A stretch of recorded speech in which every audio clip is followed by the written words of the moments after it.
There's only 700 endangered mountain gorillas left in the entire world. And really, they're all found right here in the Central African nations.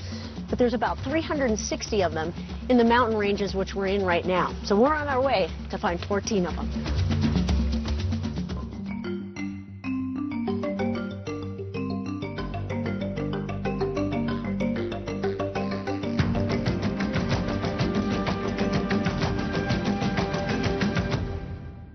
Hi everyone, I'm Julie Scardina here at Busch Gardens, Tampa. And this is Myombe Reserve, home to 7 western lowland gorillas, one of which was discovered pregnant soon before I left for an African adventure to view gorillas in the wild.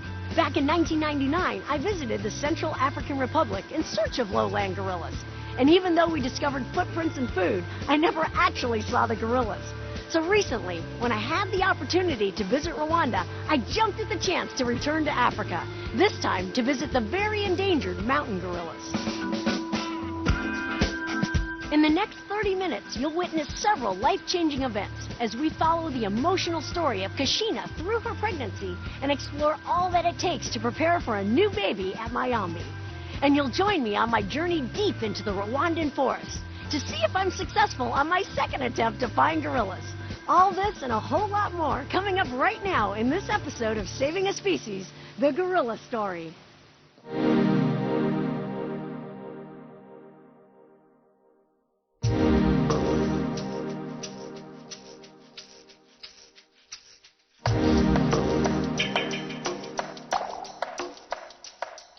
Since Busch Gardens Myombe is such a beautiful habitat, you'd think it would be the perfect romantic setting for gorillas, right? Well, sometimes it's as much about chemistry. And it wasn't until a gorilla named Senzu arrived from the Denver Zoo that things really started to get exciting. Sure, the possibility of a gorilla baby at Busch Gardens is thrilling, but the staff knows it's so much more than that. They're critically endangered in the wild, so anything that we can do in a zoological setting is going to help them ultimately in the future. So there are reasons to celebrate. It marks a step forward in gorilla conservation, and it will be the first gorilla birth ever in Busch Gardens' 46-year history. That is, if everything goes smoothly.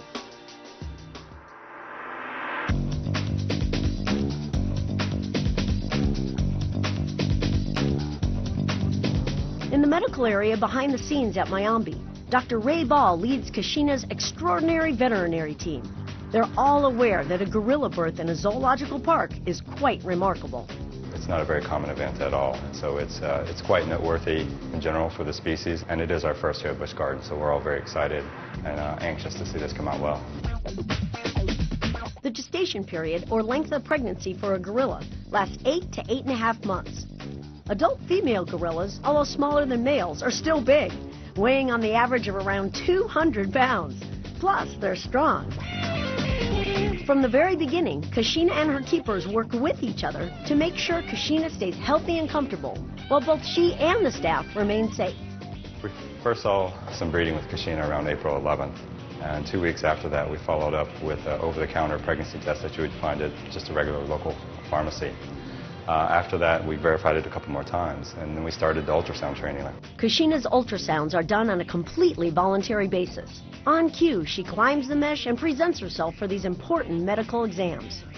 One thing Dr. Ball may be able to tell from the ultrasound is whether or not Kashina will be able to deliver the baby naturally. If there are complications, she might need a surgical operation to deliver the baby. And just like in humans, it's called a cesarean or C-section.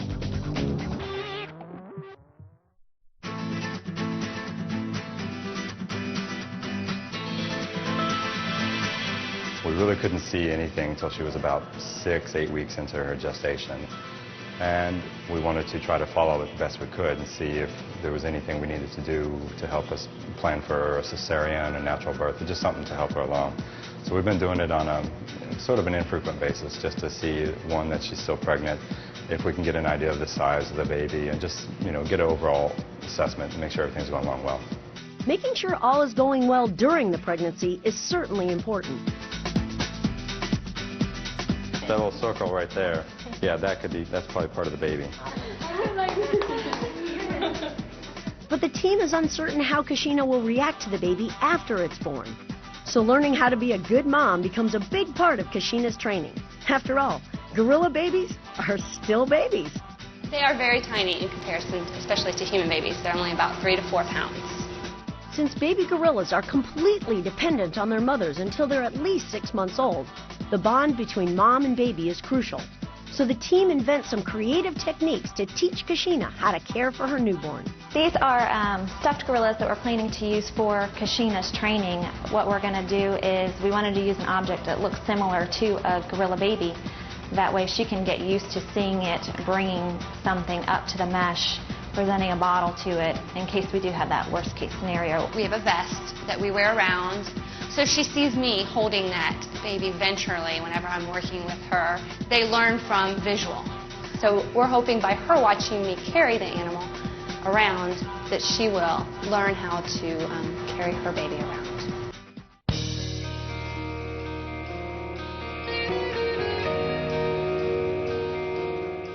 But what if Kashina doesn't respond to her baby? Then the team would switch to Plan B.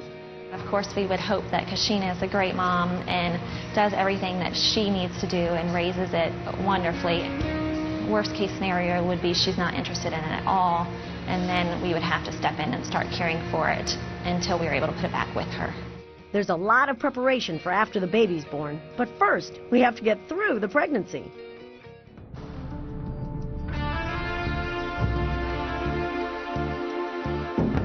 Last night we came into the house and we noticed there was a little bit of blood spots on the floor. So we called our vets right away and they told us to go ahead and separate her down and keep a close eye on her.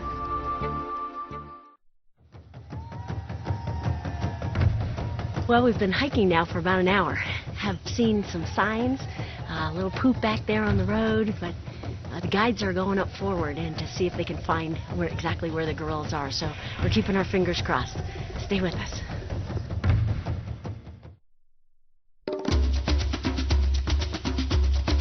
Mayombe Reserve is a great place for anybody to come and get an up-close look at gorillas. And over the years, we've been involved in some pretty amazing experiences with them here at Busch Gardens. But you know, regardless of how incredible these experiences have been, I don't think anything prepared me for what I was about to witness in Rwanda.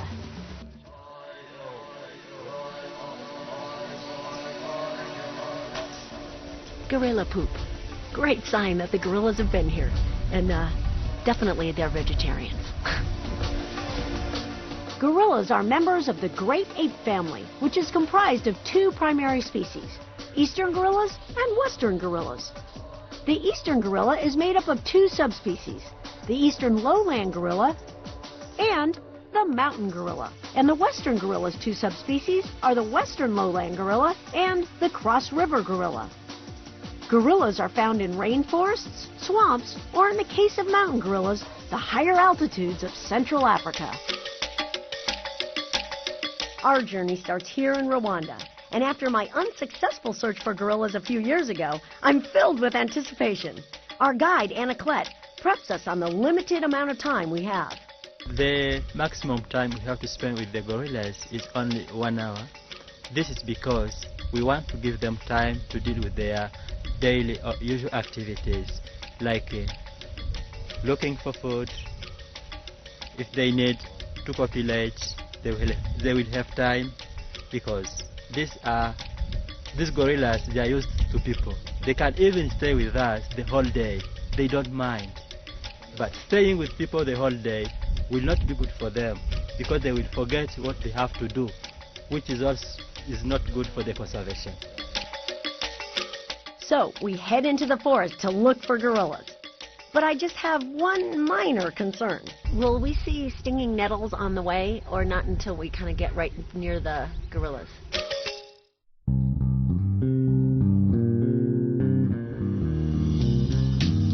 The air is cool, but as we walk, we warm up quickly. Not long into the hike, I think about how significant this opportunity is. There's only 700 endangered mountain gorillas left in the entire world, and really they're all found right here in the Central African nations. but there's about 360 of them in the mountain ranges which we're in right now. So we're on our way to find 14 of them. And along the way, you never know what you'll run across. Buffalo fishes. Very, very fresh. Watch where you step. Actually, I'm more concerned about where I put my hands. Who knows? I'll put my gloves back on in case we run into any stinging nettles. All right. One thing's for sure. The park has plenty of the gorillas' favorite foods. Look at, this is what the gorillas feed on, is these little shoots here. They actually just break them off. And look at that. Peel off the outer part, and inside, hearts of bamboo. Very good. Mostly what they want is this part. It's like a sugar cane. Heart of bamboo? Let me try it. Bamboo, yeah. The gorillas know what's going on. I tell you, that's good stuff. Like in Okay, this I'll share. area, there are so many bamboo shoots. That's good. I'm moving out here. It's good stuff. As we get deeper into our trek, I wonder if we're going to see those gorillas. And I wonder about something else. We need gloves for the nettles? Yes.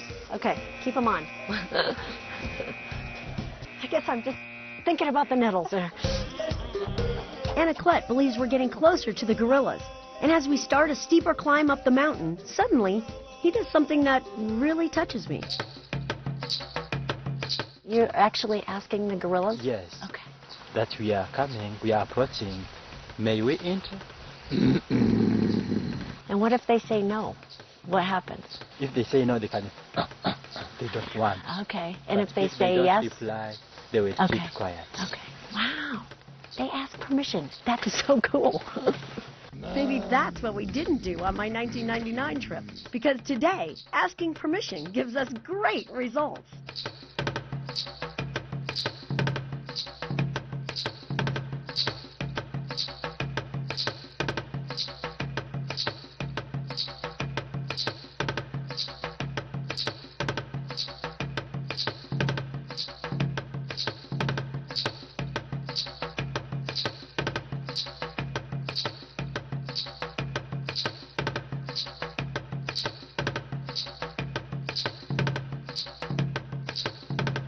This is absolutely amazing. We didn't really have to hike that far. The gorillas are on the edge of the bamboo forest, and they're sitting right out in the open, which isn't very common at all. Normally, people are having to hike for hours. They're having to go through the bamboo forest, through the stinging nettles, and the gorillas are right here in front of us. Our whole group is just amazed. This is better than I ever expected.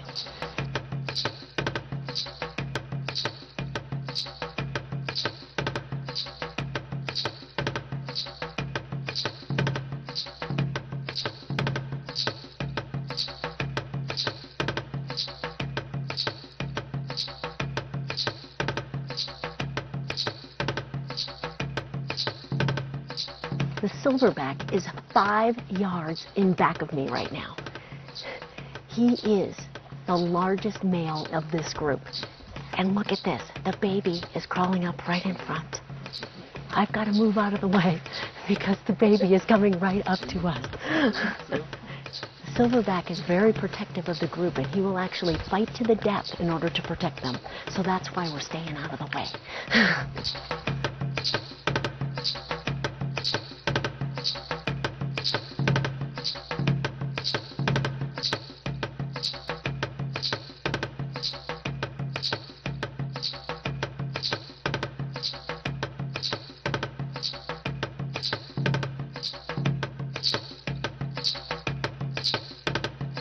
The biggest and strongest gorilla actually comes to the silverback, the leader of the group. And he wasn't really hanging out too much with the rest of the group. We saw him walk by once, but he was still on the lookout while the others were resting. And what's most interesting is he was the first one to take off, so he led the group out. They just got up and followed without too much communication. They knew it was time. And the really interesting thing is this guy here, he's the assistant to the leader, and he stays behind to make sure everybody is gone and that everything is safe. You got the leader in the front and the assistant in the back. What a system.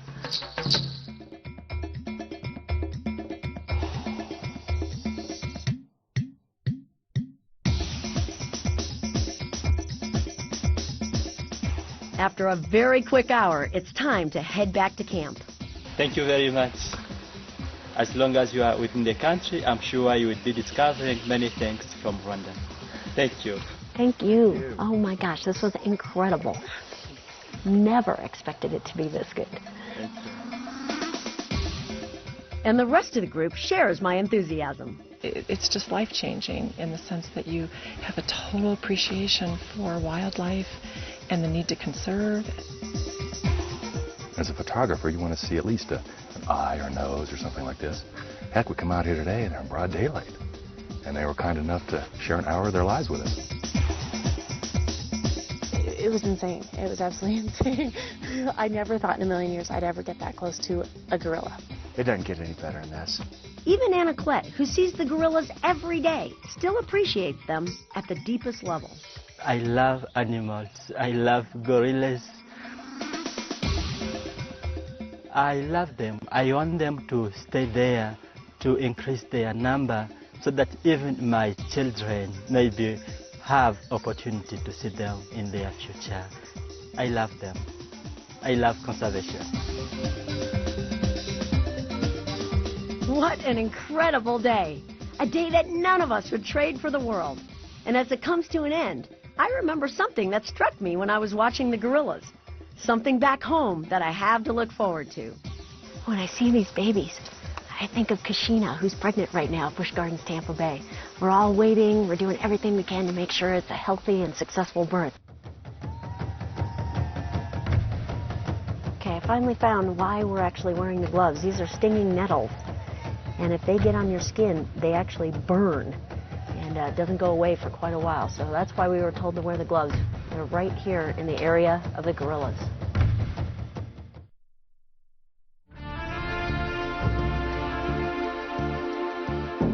As Kashina nears her expected delivery date, the team notices signs that there may be a problem. Her veterinary staff responds immediately under the direction of Busch Gardens vet, Dr. Ball. Suddenly, the moment the team has been waiting for is now filled with apprehension and concern as the scene unfolds minute by minute.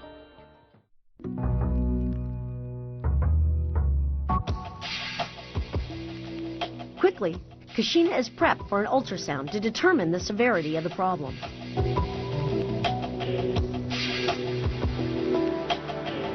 I think that's the heart. I'm not seeing any movement at all, guys.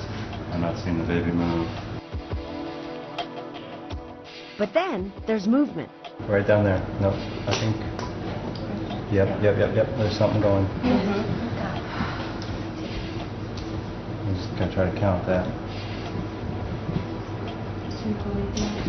Somebody give me a start. Stop it. 5 seconds. 10 seconds. 15 seconds. I had 30. What's mom's? 135. And 120. We got a disparity there, so I think that's not good. At this moment, based on his assessment, Dr. Ball decides to do a cesarean section. A decision that will hopefully save Kashina and her baby.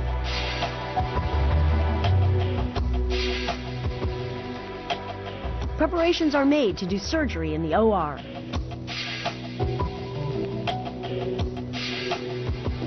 Since gorilla births are so similar to human births, a local OB/GYN, Dr. Lynch, had been consulting throughout Kashina's pregnancy.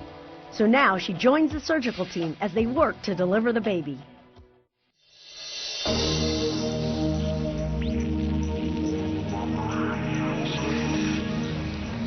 she's good. And then the moment we have all waited for. A healthy, hefty baby boy. Baby Belingo has finally arrived.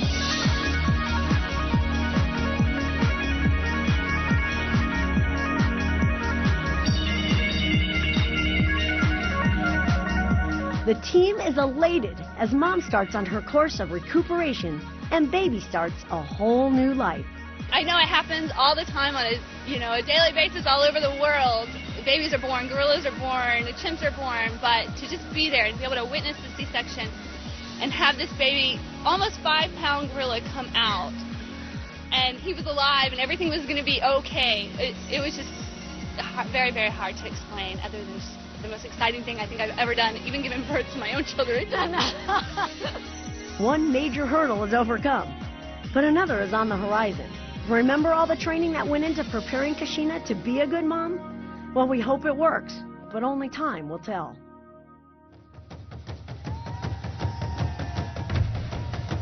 For the last 8 years, we've actually supported a program in the Congo called Mbeli Bai. And even though those are lowland gorillas as opposed to these mountain gorillas, it's all information that's added to what is known about gorillas. And as a matter of fact, just a few weeks ago, it was discovered at the Mbeli Bai project that gorillas use tools for the first time that was ever documented, which is a pretty amazing thing. Our guide told us that this is actually a type of squash, which is elephant food, but that the gorilla babies use it as a ball toy. Now, if that's not human, I don't know what is.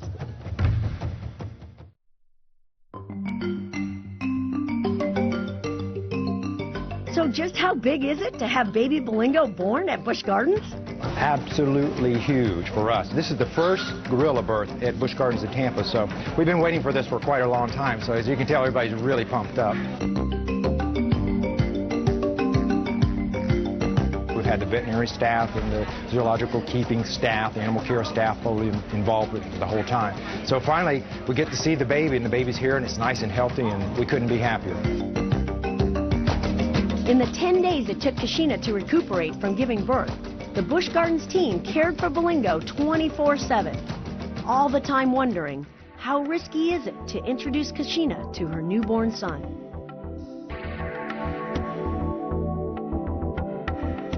We felt it was definitely important to take that chance, because that is the most important thing, that he is raised by her and not by us, even for a few months.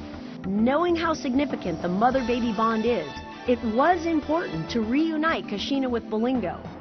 This introduction was thought through as carefully as every other step of this entire process. We fed him a bottle. We had the black fur vest that he was used to clinging onto. He was quite content. He didn't cry at all. We secured the bedroom, and then we opened the door, and she immediately, without any hesitation, came over, kind of picked him up off that rug, threw that rug aside, and she took off into a corner with him and was holding him and kissing him and grumbling and happy singing with him immediately. And we just did the observations, and she's not put him down since.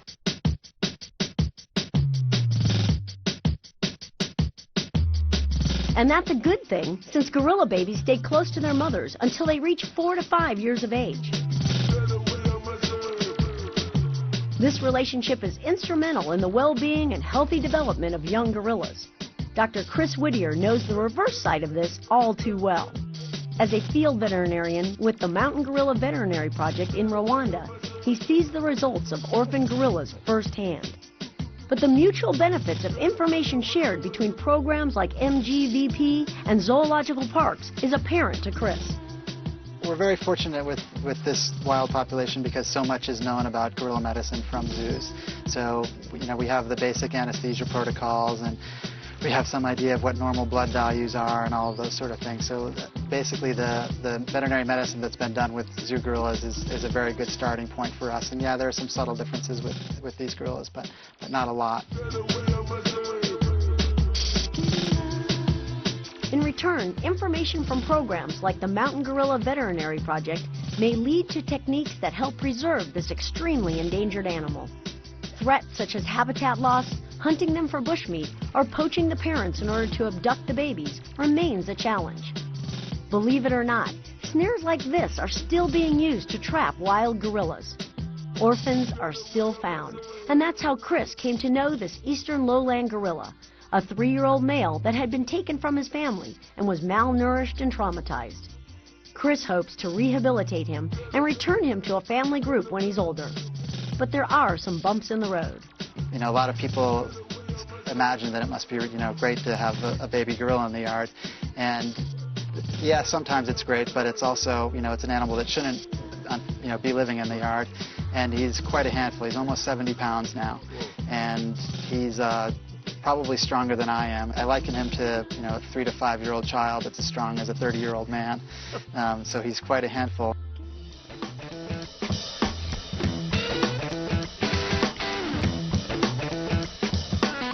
But there is some good news. Increased security in African parks has reduced poaching. Ecotourism, native education, and government support have all helped to increase awareness of the gorilla's plight. And as people become more aware, they become more involved. And that's the answer to saving endangered species.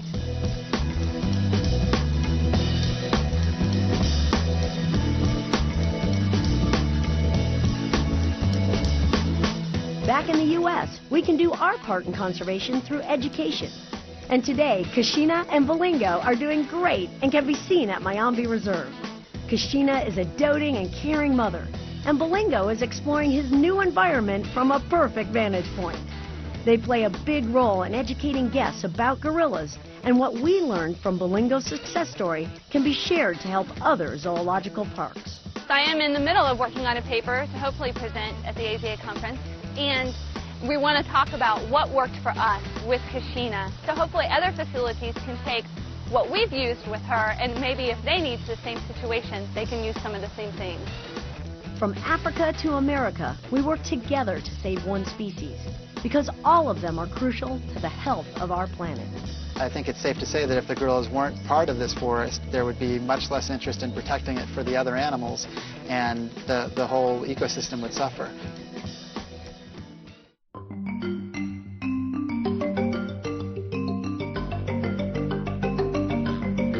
The birth of Bolingo was remarkable for many reasons. In addition to making history here at Busch Gardens, he's a new link in the gorilla species survival plan, and he'll play an important role in education and demonstrating just how amazing gorillas really are. From Busch Gardens and SeaWorld, I'm Julie Scardina. Thanks for watching The Gorilla Story. Hi, I'm Jenny Bush, Conservation Ambassador for the Anheuser-Busch Adventure Park. SeaWorld, Busch Gardens, and Discovery Cove are dedicated to the conservation and preservation of wildlife. And we believe the stories, like the one you just experienced, need to be told. The primates featured in this program are just a few of the many species that benefit from the SeaWorld and Busch Gardens Conservation Fund, a nonprofit charitable organization dedicated to habitat protection, wildlife research, animal rescue, and conservation education. Your support to the continued viewing of programs like this is appreciated. I encourage you to learn all you can about animals and their environment. Remember, we're all interconnected. What happens to them eventually happens to us, so we need to protect them and their habitat. Together, we can make a difference.